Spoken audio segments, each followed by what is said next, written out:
تو بھائی ذرا یہ تو بتاؤ کہ جب ہم چلنا سیکھتے ہیں، جب ہم بولنا سیکھتے ہیں، تو ہمارا باپ جب ہمیں ہاتھ پکڑ کے چلانا سکھاتا ہے تو ہم گر پڑتے ہیں، ہمیں چلنا تو نہیں آتا، کہ ہمارے والد نے یہ کہا تھا کہ نہیں چلنا آتا تو بیٹھ جا؟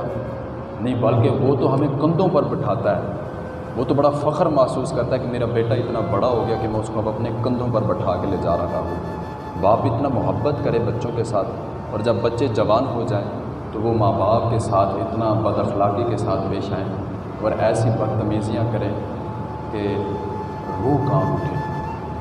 تو ان چیزوں کو سمجھنا چاہیے کہ جیسے باپ بچپن میں ہمارے ساتھ شفقت کرتا تھا، یہ قرآن مجید کا الفاظ ہیں، ترجمہ اس کا کہ دعا کرتے رہنا چاہیے ہر وقت کہ اے باری تعالیٰ، جس طرح میرے ماں باپ نے بچپن میں میرے اوپر شفقت کی تھی، ویسے ہی اے باری تعالیٰ تو بھی ان پر شفقت فرما، تو بھی ان پر رحم فرما۔ یہ قرآن مجید کے الفاظ کا ترجمہ ہے۔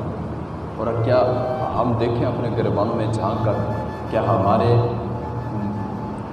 طبیعت میں یا ہمارے ماحول میں اس طرح کا کوئی ہے کنسیپٹ کہ ہم اپنے ماں باپ کے بارے میں دعا کرتے ہو یا ہم ان کے بارے میں اس طرح سوچتے ہو؟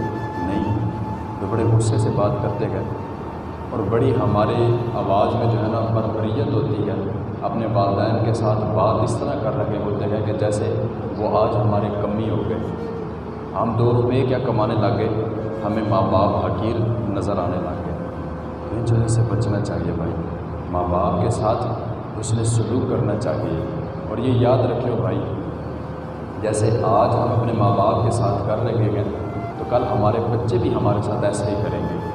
یہ نہ ذہن میں سوچنا کہ آج ہم اپنے ماں باپ کے ساتھ بدتمیزی کر کے سائڈ پہ ہو جائیں اور ہمارے بچے کچھ نہیں کریں گے۔